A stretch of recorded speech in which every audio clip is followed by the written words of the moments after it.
ഇങ്ങനെയുള്ള ഓരോ കാര്യങ്ങളിൽ ചെന്നിട്ട് അവസാനം വലിയ വഴക്കും കോലാഹലങ്ങളൊക്കെ ആയിട്ട് കഴിഞ്ഞ് പൈസയും നഷ്ടപ്പെട്ട് വീട്ടുകാരും കുറ്റപ്പെടുത്തി നാട്ടുകാരും കുറ്റപ്പെടുത്തി ഇങ്ങനെ തലതിരിഞ്ഞതുപോലെ ഇങ്ങനെ കറങ്ങി നടക്കണം ആരോട് ഇങ്ങനെ ഓരോരോ സങ്കടങ്ങൾ സഹിക്കാൻ പാലാത്ത ആര് രക്ഷിക്കുമോ ആര് സഹായിക്കുമോ എന്നറിയാൻ പാലാത്ത വേദന കൊണ്ട് നടക്കുന്നവർ ഈ നിമിഷം കർത്താവ് നാമത്തെ ആശ്വസിപ്പിക്കപ്പെടുകയും മാതാവിൻ്റെ മധ്യസ്ഥ നിങ്ങളെ ഏൽപ്പിക്കുകയും നിങ്ങൾക്ക് സാക്ഷ്യം പറയാൻ സഹായിക്കുകയും ചെയ്യട്ടെ. കർത്താവ് യാത്ര ചെയ്യുന്നവർ, യാത്രയ്ക്ക് ഒരുങ്ങുന്നവർ, യാത്രയ്ക്ക് തിരിച്ച് നാട്ടിലേക്ക് യാത്ര ചെയ്യുന്നവരെല്ലാവരെയും അവരുടെ ആവശ്യങ്ങൾ, അവരുടെ ഉദ്ദേശങ്ങൾ, അവരുടെ ജീവിത ലക്ഷ്യങ്ങൾ, യാത്രാ ലക്ഷ്യങ്ങൾ യേശു ക്രിസ്തു നാമത്തെ ആശീർവദിക്കപ്പെടട്ടെ.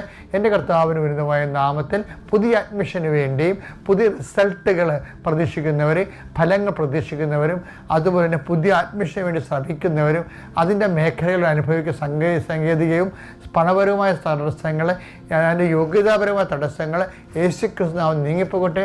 കർത്താവ് നിങ്ങളോട് not by merit but by ഗ്രേസിൽ, നിങ്ങളുടെ കഴിവ് കൊണ്ടല്ല കർത്താവിൻ്റെ കൃപ കൊണ്ടെന്ന രീതിയിൽ നിങ്ങളുടെ മേൽ ദൈവകരുണ തോന്നണമേ.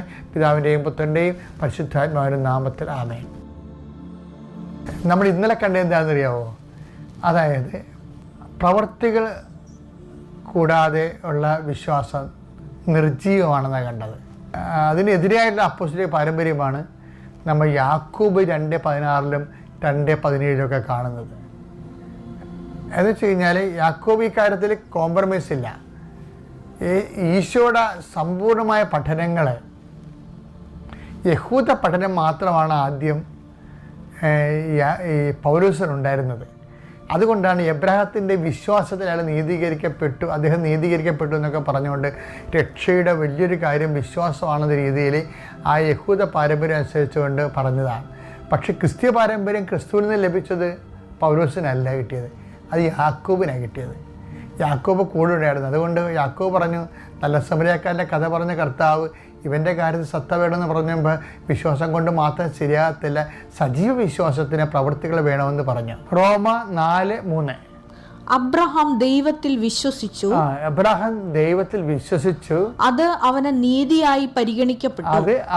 അവന് നീതിയായി പരിഗണിക്കപ്പെട്ടു. അപ്പം ഈ ഒരു നിലപാടാണ്. കാര്യം നമുക്ക് കൈമുടക്കൊന്നും ഇല്ല, കൈ നനയാതെ രക്ഷ അടിച്ചു മാറ്റാം, ഒന്ന് വിശ്വസിച്ച് കൊടുത്താൽ മതി എന്നുള്ള ഒരു കേവലമായിട്ടുള്ള അതിന് യാക്കോബിൻ്റെ സമയത്ത് വരുമ്പോൾ യാക്കോബ് പറയും അത് വിശ്വാസമല്ല, ഈ വിശ്വാസം പോലും രക്ഷ കിട്ടത്തില്ലെന്നുമല്ല.